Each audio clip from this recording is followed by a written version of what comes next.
mi gente, bienvenidos. Iniciamos con lo que dice este señor opositor al gobierno del presidente Bukele, Marvin Aguilar, y es que arremete en contra del ejército diciendo que pues se están preparando o se podrían estar preparando para pues reprimir a las comunidades en donde no permitan sus habitantes la minería pues metálica. En El Salvador, como todos sabemos, pues recién aprobaron esta ley para poder hacer la minería en el país, y bueno, a esto se refiere este señor, que por supuesto estaba más que rabioso. Escuchemos.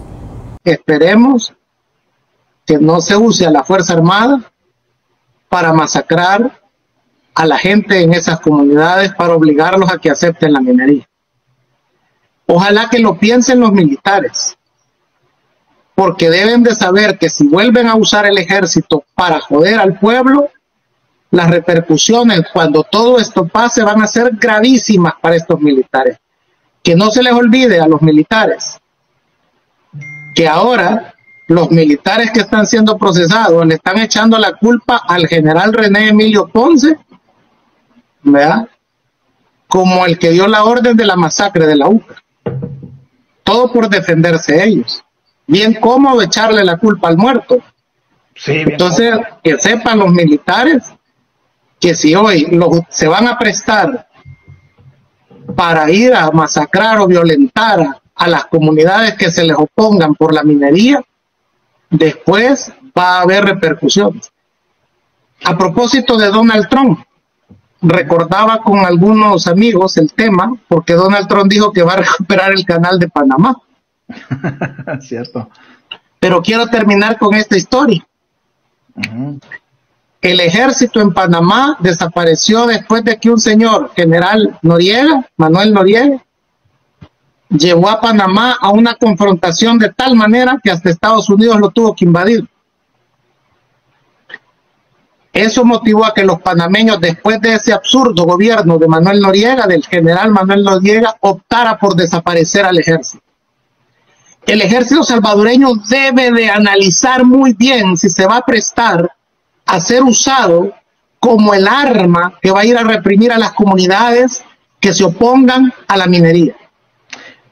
Y debe de entender el ejército que si la represión es grave y si se presta vilmente a reprimir a los campesinos salvadoreños, como ya pasó en el Mozote, en Las Hojas y en muchos lados en los 80, la repercusión que venga hoy después, además de juicios, va a ser plantearnos seriamente la necesidad de un ejército que se niega en reiteradas épocas de la historia a cumplir su mandato constitucional de proteger al pueblo, y siempre se alinea con el que le ordena disparar.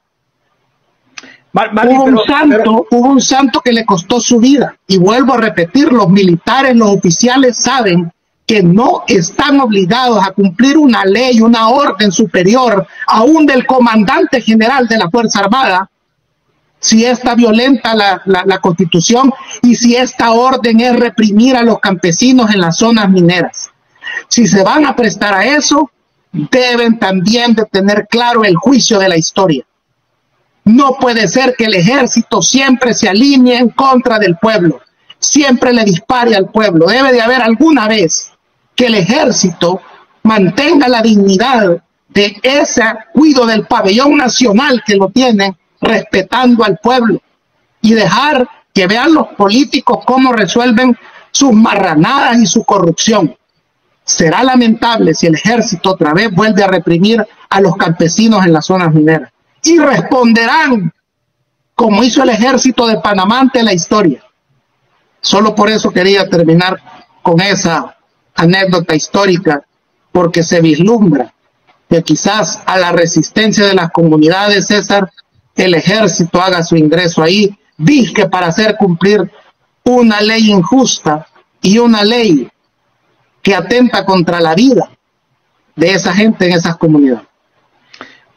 Bueno, y al parecer ahora los curas ya no se dedican a hablar de Dios en sus discursos en las iglesias, sino a hablar de la minería. Y es que en el siguiente video van a ver cómo un cura pues comienza a hablar y a infundirle miedo a sus feligreses sobre este tema y por supuesto a atacar al presidente Bukele y a los diputados de Nuevas Ideas. Es una obligación para nosotros los cristianos. La doctrina social de la Iglesia nos exige que alcemos la voz en contra de aquello que va en contra de la vida del ser humano. Y eso, mire, usted puede tener aquí en la cabeza una golondrina, otros pueden tener una crucita, otros pueden tener las letras, las 4 letras, así 4 letras, la pescadita o qué sé yo, la bandera política que usted quiera. Pero la contaminación no perdona a nadie. Bueno, los únicos que se van a medio cuidar, ¿quiénes son? Los ricos. Porque nosotros nos vamos a fregar. ¿De qué nos sirve tener todo el dinero del mundo? Imagínense ustedes que le den una piedra de oro a cada uno de ustedes. Y esa no se la van a poder beber. Después van a tener que venderla para ir a comprar agua. Si el oro más grande que nosotros tenemos es el agua, ese va a ser después el oro más preciado. Y para sacar una piedrita de oro son cantidades de agua que se desperdician. Y más que vayan a ver ustedes los ríos, sequitos ya, apenitas echan agua ya, ¿o no? Hay ríos que se han secado. Y ya con esto de la minería peor, ¿verdad? Por eso nosotros hoy en esta Navidad tenemos que poner en oración a nuestros gobernantes, a los diputados, para que les dé un poquito de cerebro, ¿verdad? Para que puedan pensar un poquito por sí mismos, porque no están pensando ellos por sí mismos, no están teniendo sentido crítico, no están teniendo un sentido común, se están preocupando nada más por su cheque, por su sueldo, ¿verdad? Y por apretar un botón y decir sí a todo. No, tenemos que aprender, tenemos que orar para que ellos puedan tener un criterio, un pensamiento para la búsqueda del bien común de todos. Por eso dijo Monseñor Luis Escobar, ¿verdad? De nada nos sirve todo el dinero del mundo si perdemos la vida. Y es cierto, ¿no? ¿De qué nos va a servir todo el dinero? Si al final. Entonces, ¿de qué sirve todo el dinero del mundo si uno al final después no va a tener agua? No va a tener comida. Si vamos a destruir nuestro ecosistema. Y ya se imaginan ustedes, hermano, nos achicharramos con este calor que hay. ¿Se imaginan con esa deforestación que va a haber? No, hombre, si vamos a parecer chacalines. Y de esos bien salados. Así sí vamos a aparecer, porque estos calores se van a volver infernales. Muchos van a morir del calor. Porque no es un pedacito de bosquecito que van a eliminar. No, hombre, esa es cantidad de bosque que se van a eliminar. Pidámosle a Dios en esta natividad, ¿verdad? Pongamos en oración a nuestro gobierno para que tenga un poquito de cordura y 4 dedos de frente, para que piense en el bienestar del pueblo. ¿Cierto que necesitamos acrecentar nuestra economía? Sí. ¿Necesitamos trabajar para la economía de nuestro país? Sí. Pero no a costa de la vida de las personas. No a costa de la vida de los demás. Y principalmente los más pobres. Porque quienes vamos a morir primero somos los más pobres. Porque no van a poder comprar lo que otros van a poder comprar. ¿Sí me explico? Porque la riqueza siempre va focalizada. Y los que más sufren son aquellos quienes menos tienen. Y esos son los que van a morir primero. Piensen en sus nuevas generaciones, ¿verdad? Yo les dejo ahí el pensamiento. Nosotros no podemos obligar a nadie. La iglesia solamente tiene que sembrar la semilla en su mente para que ustedes reflexionen, ¿verdad? Así es que si nosotros como pueblo tenemos la oportunidad de decir no, tenemos que decir rotundamente no a la minería, ¿verdad? No porque estemos en contra ni del gobierno, ni de partidos políticos, ni de nada. Yo respeto y agradezco la seguridad, porque hay que reconocerlo. Tenemos un país mucho más tranquilo y eso se agradece. Pero también hay que ver que no todo lo que se dice es bueno. Y ahorita esta decisión está errada, ¿verdad? Le guste, le duela a quien le duela, pero está errada, ¿verdad? Entonces vamos a pedir a Dios para que ojalá el presidente cambie su pensamiento, que está difícil porque cuando él dice esto es negro, ¿verdad? Pero bueno, ojalá que la terquedad se baje un poquito, ¿verdad? Y que Dios en su Espíritu Santo le ayude a flexibilizarse un poco, ¿verdad? Y a pensar de manera distinta.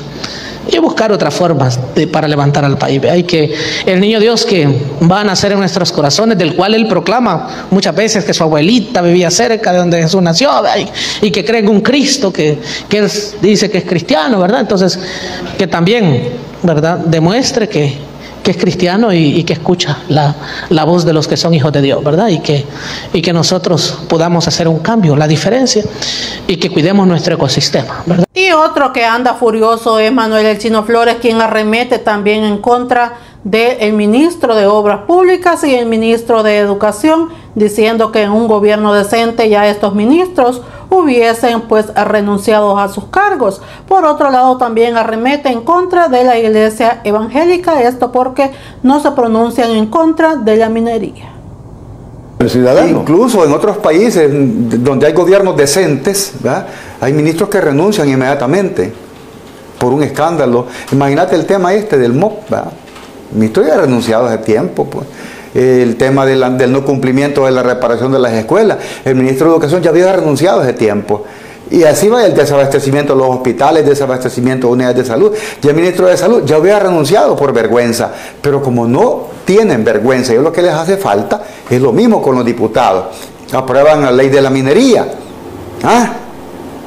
pero como ya juramentaron a la gente, no con la derecha, ¿verdad?, porque son extrema derecha, sí, juramos defender cualquier cosa, ¿ya? Y no vayan a protestar, les dijo así. No vayan ni siquiera a protestar nada, tienen que decir sí a todo, sí señor a todo. Claro, y todos los que estaban allí, sí, ahí está. Ahí, pero ¿cuál es el asunto hoy en día? Que la encuesta que ha salido, el elevado porcentaje dice no a la minería, entonces no le están haciendo caso, porque hoy sí es verdad que se va a jugar con la vida, con el tema de la contaminación. No es un tema de retórica nada más, no va a contaminar minería verde, eso es falso. Eso es precisamente lo que las transnacionales y los criminales ambientales es lo que promueven, la mentira, la falacia. ¿Cuál es tu opinión en este resumen del año, en este análisis del año? ¿Cuál es tu opinión sobre la posición de la alta cúpula de la iglesia? Porque Monseñor Escobar Alas sale después del pronunciamiento que emite la conferencia episcopal. ¿A qué juega la iglesia? Yo creo que la iglesia debe de centrarse en el colectivo. El colectivo como tal, el ser humano, ¿verdad? Pero la iglesia misma, ¿verdad? Emite un comunicado contra la minería. La firman creo que son 12 obispos, ¿verdad? Sí. La firman todos los obispos y fue contundente. No a la minería metálica, no. Eso está claro. Esa es la posición de la iglesia católica. La iglesia evangélica no se pronuncia, ¿verdad? Ni se va a pronunciar. Es normal, ¿verdad? No se va a pronunciar. Como que no son salvadoreños, como que su gente no vive cerca de donde va a ser contaminada el agua, donde va a ser explotada o confiscada su tierra. Entonces hay silencio. Y eso es lo que yo critico, el silencio a veces hasta cómplice. Y creo que es importante destacar no solamente la posición de la iglesia, Raúl, sino también la posición de los defensores ambientalistas. Gracias por ver, será hasta la próxima con más información de todo lo que ocurre en la política salvadoreña.